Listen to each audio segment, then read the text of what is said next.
¿Somos producto del entorno en el que crecimos? ¿O lo que hacemos en la vida es simplemente consecuencia de nuestras decisiones personales? Dicen por ahí que todo lo que tenemos en esta vida, ya sea bueno o malo, lo ganamos o lo permitimos. ¿Será cierto? Una noche nublada de marzo de 2010, los servicios de emergencia recibieron una llamada urgente desde una casa en el condado de Escambia, Florida. Una joven de apenas 19 años había sido brutalmente atacada. Su estado era tan grave que su piel se estaba poniendo negra y literalmente se le desprendía del cuerpo. A pesar de todo eso, ella tuvo la fuerza para identificar a los monstruos que le habían hecho semejante barbaridad. Tina Lasagna Brown nació en julio de 1970.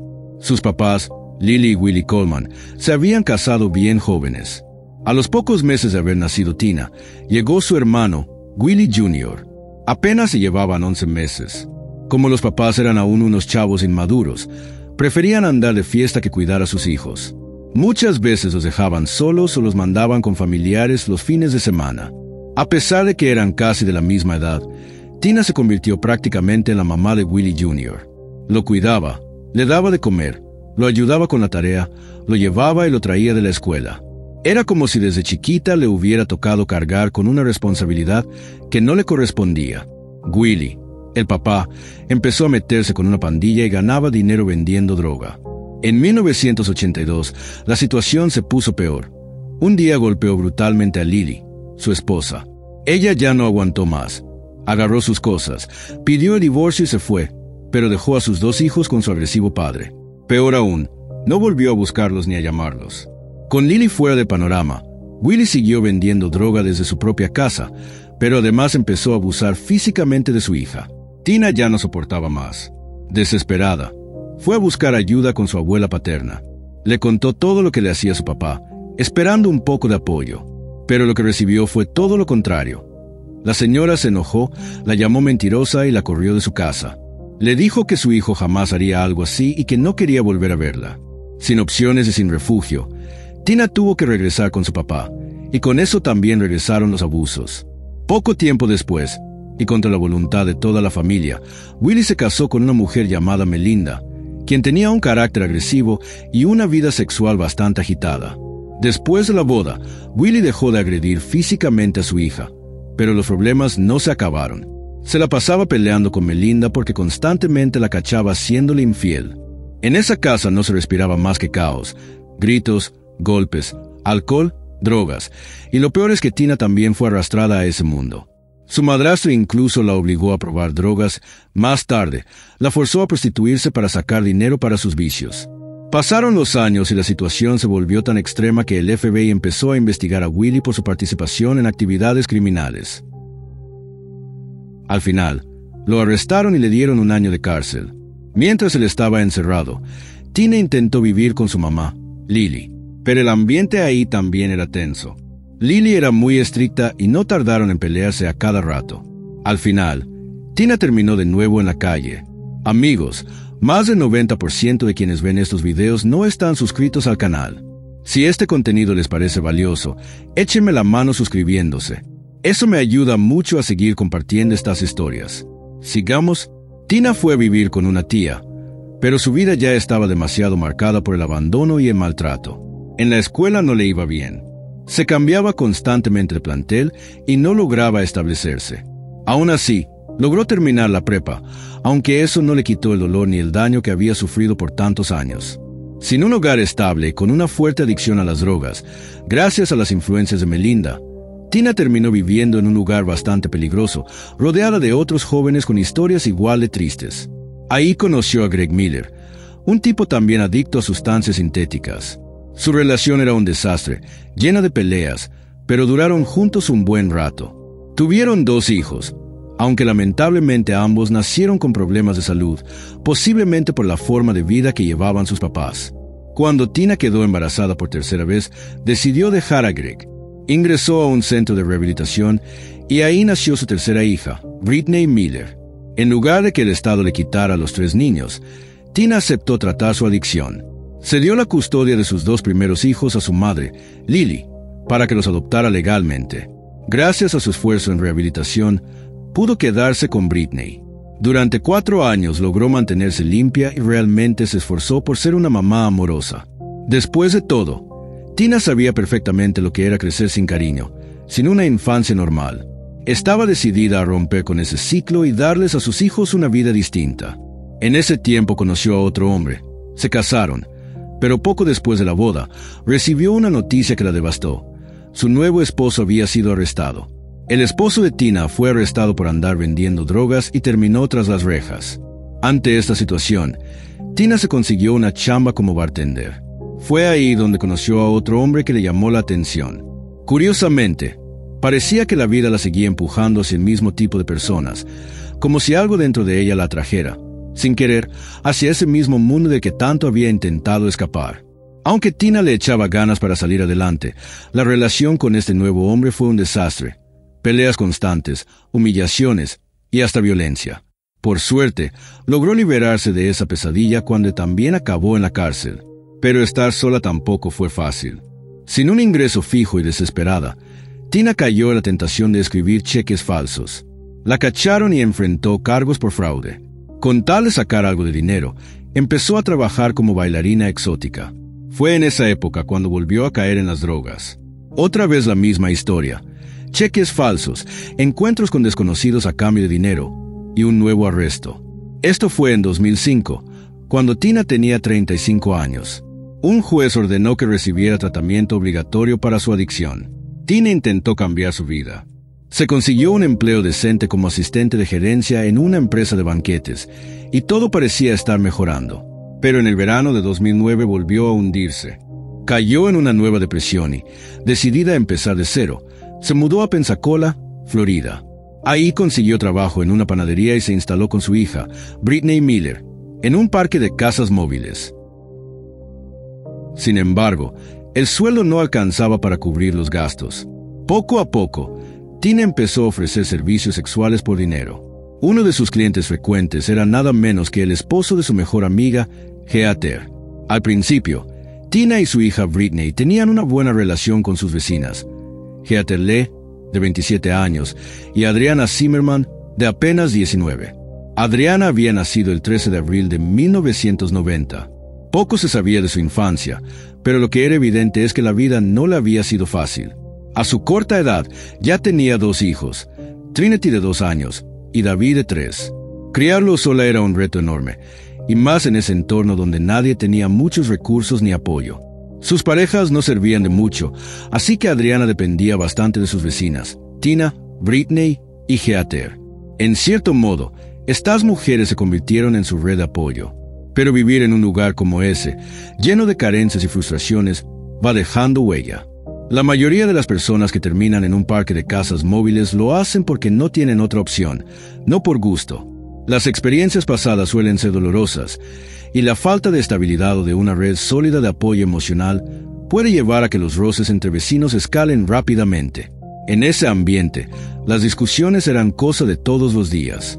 Cualquier pleito menor podía terminar en gritos, golpes o incluso en la intervención de la policía. Y lo más común, los pleitos eran por hombres. Uno de los peores conflictos se dio cuando Tina reportó a Adriana al Departamento de Niños y Familias de Florida. Les dijo que la joven no cuidaba bien a sus hijos. Para Adriana, eso fue una traición imperdonable. Sabía perfectamente lo que podía pasar si las autoridades empezaban a meter las narices en su casa. Podrían quitarle a sus hijos en cualquier momento. Lo más duro fue que esa denuncia vino de quien hasta hacía poco consideraba su mejor amiga. Comprensiblemente, Adriana se puso furiosa. A partir de ahí, el conflicto entre vecinas se volvió una bomba de tiempo. Las discusiones ya no solo eran por los hijos o los hombres, sino por cualquier cosa. Se acumulaban los reproches. Las acusaciones volaban de un lado al otro, y el ambiente se volvió insoportable. Heather, la tercera vecina, intentó varias veces mediar entre las dos, pero no tuvo éxito. Adriana acusaba a Tina de meterse donde no le correspondía e incluso decía que ella tenía la culpa de que arrestaran a su novio. También la culpaba de haberle roto el vidrio del coche. Tina, por su parte, no se quedaba callada. Dijo que Adriana le había ponchado las llantas y que por eso ella se vengó rompiéndole el vidrio. La última pelea entre estas ex amigas, el último pleito entre las vecinas tuvo que ver con el novio de Brittany, la hija de Tina, que en ese entonces apenas tenía 16 años. De alguna manera, Britney se enteró de que Adriana se había acostado con su pareja y en cuanto tuvo la oportunidad, decidió vengarse. La chica no se la pensó dos veces. Atacó a Adriana e intentó soltarle un golpe. Pero Adriana no se quedó de brazos cruzados y sacó una pistola eléctrica para defenderse. Este incidente fue bastante fuerte, incluso para los estándares del parque de casas móviles. Mostraba claramente el nivel de tensión que se vivía ahí. Las discusiones entre Adriana y Britney eran frecuentes. Al final de cuentas, las dos seguían siendo adolescentes, y aunque una ya era madre de 2 niños, ninguna sabía cómo controlar sus emociones ni sus arranques de ira. Por lo mismo, Heather Lee, la vecina mayor, tenía que intervenir seguido para separarlas y evitar que se hicieran más daño. Pero cuando Tina se enteró de que su hija había sido atacada con una pistola eléctrica, se le subió la sangre a la cabeza. Estaba furiosa, y aunque lo lógico habría sido acudir a la policía, Tina no era de las que perdonan fácilmente. Después de la infancia que vivió, llena de abusos por parte de su papá y su madrastra, ya no confiaba en nadie, así que decidió hacer justicia por su propia mano. Pasaron unos días, pero el coraje no se les quitaba ni a Tina ni a Britney. Las dos tenían la cabeza llena de pensamientos de venganza, enfocadas únicamente en hacer pagar a Adriana. Así fue como, el 24 de marzo de 2010, Tina le hizo una invitación a su vecina. La invitó a su casa con la excusa de hacer las paces, de dejar atrás los pleitos y recuperar su amistad. Adriana se sintió aliviada.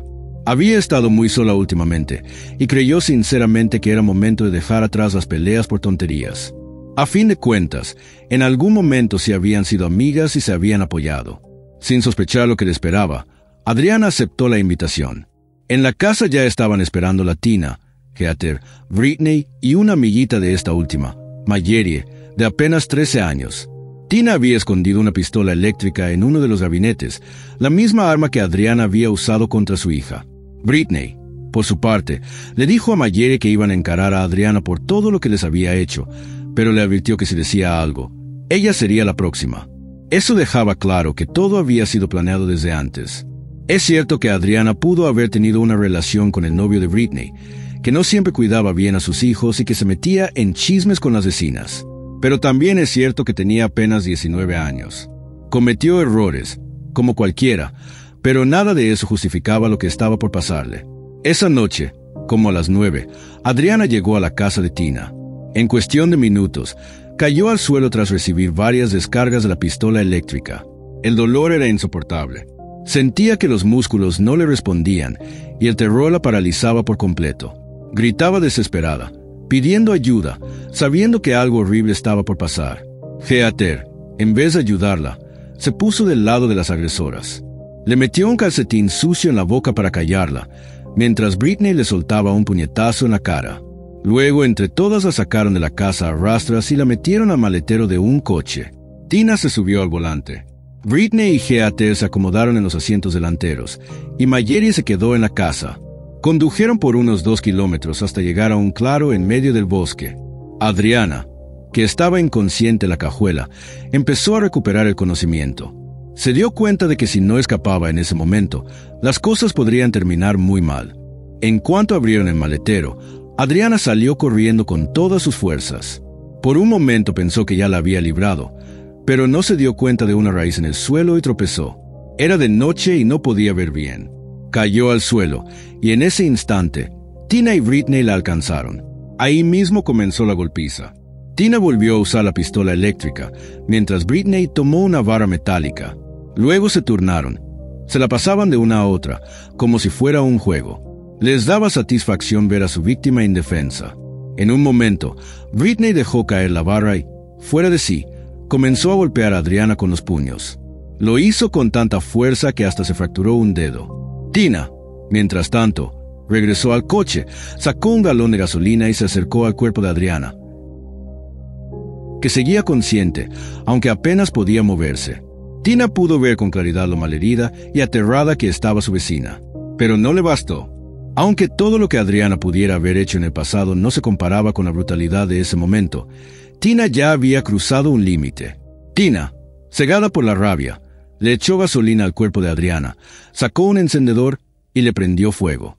Las tres, Tina, Heather y Britney, se quedaron ahí, viendo cómo las llamas devoraban a la joven mientras ella gritaba de dolor, con la piel quemándosele viva. En un momento, Britney hasta empezó a brincar de emoción, gritando, «Ábrete en llamas, asterisco, asterisco, asterisco». La palabra real es demasiado fuerte como para repetirla aquí. Resulta difícil de creer que alguien pueda disfrutar de un acto tan brutal y lleno de sufrimiento, pero Britney, claramente, no era como la mayoría. Adriana seguía consciente. Tirada boca abajo, sentía como la gasolina recorría su cuerpo y ardía en llamas. En medio del horror, intentó rodar por el suelo para apagar el fuego, buscando con desesperación calmar el dolor. Mientras tanto, sus agresoras se subieron tranquilamente al coche y regresaron a su casa, convencidas de que Adriana moriría ahí mismo, en ese claro del bosque. Ya en camino de vuelta, Britney recordó que había dejado unas cosas en el lugar, su pistola eléctrica y un par de tenis. Se lo dijo a su mamá, pero Tina respondió que no iban a regresar. Quería distanciarse lo más posible del crimen. Lo que no sabía era que esos objetos terminarían siendo pruebas clave en la investigación. Aunque creían haber planeado todo al detalle, la realidad era otra. No había orden, no había control, solo impulsos violentos y decisiones absurdas. Quizás pensaron que a nadie le importaría lo que le pasara a Adriana. Si sus propias vecinas la habían tratado como basura, ¿quién más la iba a echar de menos? Pero lo que no imaginaron fue lo que pasó después. A pesar de las quemaduras gravísimas, y contra toda probabilidad, Adriana logró apagar las llamas, ponerse de pie y caminar. Sí, caminar alrededor de 1,5 kilómetros hasta llegar a la casa más cercana. Ahí vivía un hombre llamado Terence Hendrick. Esa noche, Terence tenía planes de dormir temprano, pero escuchó una voz muy débil afuera, como pidiendo ayuda. Se asomó por la ventana, pero no vio nada al principio. Aún así, salió al porche para ver qué estaba pasando. Poco a poco, cuando sus ojos se acostumbraron a la oscuridad, notó la silueta de alguien avanzando con mucha dificultad. Era como si esa persona caminara a cámara lenta. De inmediato supo que esa persona estaba gravemente herida. Cuando Adriana estuvo frente a él, apenas si pudo susurrarle que llamara a emergencias, y en ese momento colapsó, desplomándose en la entrada. Terence agarró el teléfono y se sentó a su lado. La chica se balanceaba de un lado a otro, con los brazos extendidos. Él llamó a 911 y explicó que una mujer había salido del bosque en estado crítico, pidiendo ayuda urgente. Mientras esperaban a los paramédicos, Terence se dio cuenta de que la cabeza de Adriana estaba muy lastimada. Su cuerpo estaba completamente ennegrecido, como si ya no se pudiera distinguir entre la piel y la ropa. Olía intensamente a gasolina y a quemado. Por cierto, si este video te está impactando, no olvides suscribirte al canal. Tu apoyo hace toda la diferencia. Poco después llegaron los servicios de emergencia. Al verla, se quedaron sin palabras. Nunca habían visto algo así. Sabían que no había mucho que pudieran hacer por ella en ese momento. Se estima que tenía quemaduras en el 90% de su cuerpo. Su piel literalmente se caía como si fuera papel chamuscado. Tenía una herida grave en la cabeza y parecía que la mandíbula estaba fracturada o dislocada. Intentaron aplicar oxígeno y vendarle lo poco que pudieron, pero no había suficientes materiales para cubrir todo. Ni siquiera podían estabilizarle el cuello sin que su piel se deshiciera al mínimo roce. Era un verdadero milagro que hubiera caminado esa distancia. El dolor debió haber sido insoportable. Y aún así, Adriana estaba consciente.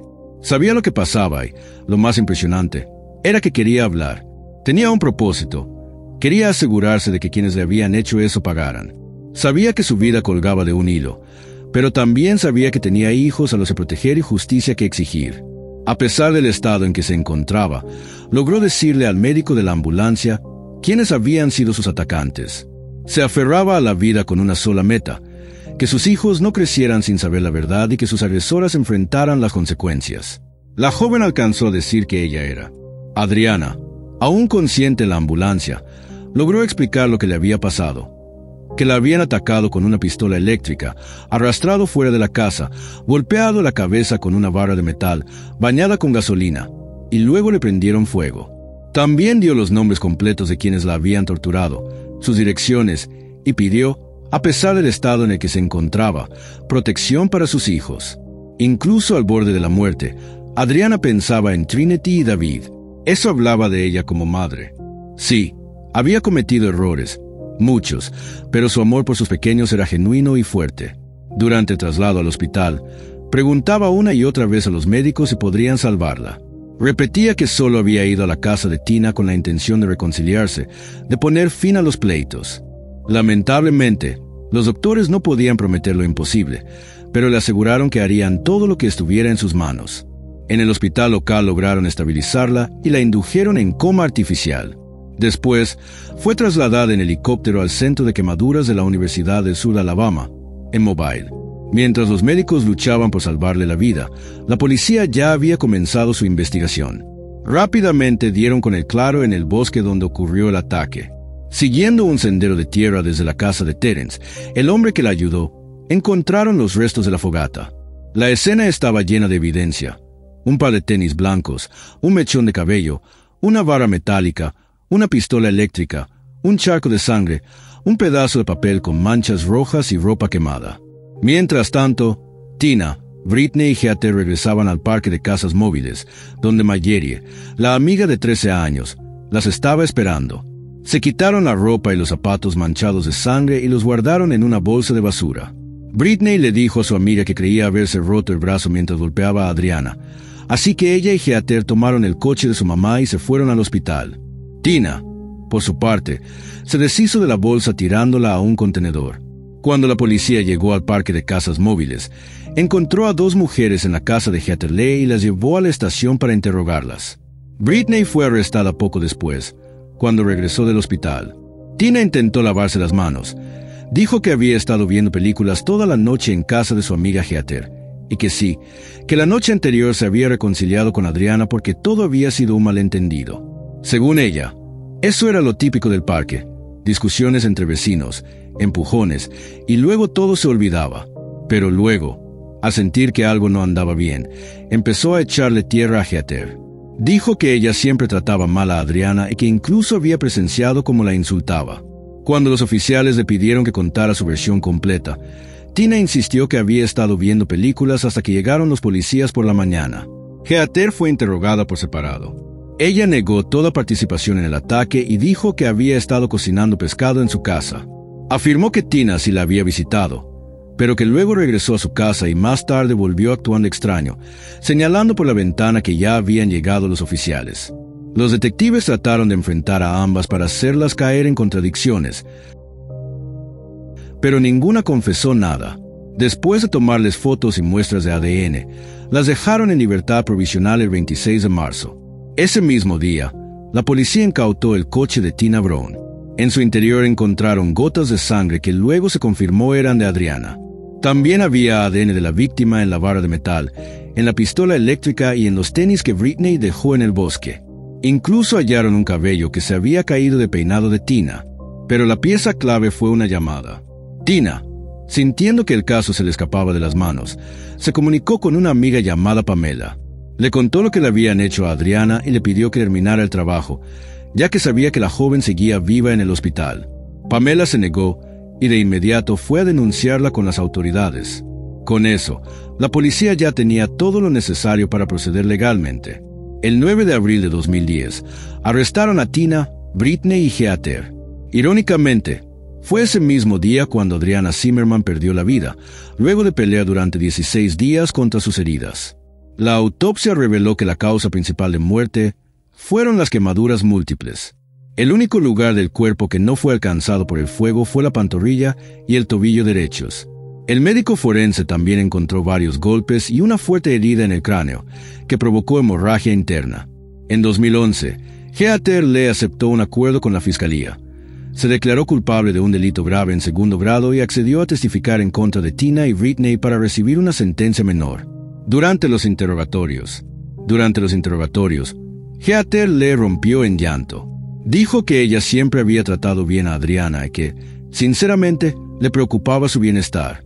En el juicio, testificó ante la corte y explicó que la idea original no era más que darle un escarmiento físico a Adriana, pero que todo se le salió de control. Heather aseguró que no participó en la agresión, que fue solo una testigo involuntaria y que incluso trató de intervenir. Según ella, todo comenzó con una pelea entre Tina y Adriana y terminó con una tragedia brutal en medio del bosque.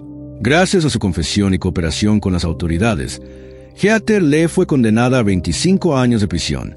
Tina, en cambio, siguió repitiendo la misma historia de siempre, que ella no había hecho nada, que se la había pasado viendo películas toda la noche. Por eso, tuvo que enfrentar un juicio conjurado. En junio de 2012 arrancó el juicio contra Tina Brown. Varios testigos subieron al estrado, incluyendo una compañera de celda a quien Tina le había confesado todo, contando con lujo de detalle lo que le hicieron a Adriana. También testificó Mayeri, la amiga adolescente de Britney que estuvo presente en el tráiler esa noche. Con voz temblorosa, la joven contó cosas que ni siquiera se había atrevido a decirle a su propia familia por miedo a que le hicieran lo mismo. Dijo que Tina fue la más cruel de todas, que era a ella, a Tina, a quien más temía. Ver cómo atacaban a Adriana frente a sus ojos la dejó marcada y aterrada. Los abogados defensores trataron de presentar como atenuante la infancia difícil que tuvo Tina, los abusos, la negligencia, la pobreza, el abandono. Afirmaron que todo eso afectó su desarrollo emocional y la convirtió en lo que era. Incluso llevaron a testigos, sus hijos, su hermano y otros familiares, quienes intentaron pintar a Tina como una mujer rota por el pasado. Pero los exámenes psicológicos demostraron otra cosa. Tina Brown sabía perfectamente lo que hacía esa noche. No presentaba ninguna condición mental que nublara su juicio ni que la volviera incapaz de entender sus actos. Tenía pleno control de sus decisiones. Tras deliberar, el jurado declaró a Tina Brown culpable de homicidio en primer grado y recomendó la pena de muerte. La decisión fue unánime, debido principalmente a la brutalidad del crimen, lo planeado del acto y la crueldad con que se llevó a cabo. Dijeron que las circunstancias agravantes superaban con mucho a cualquier atenuante.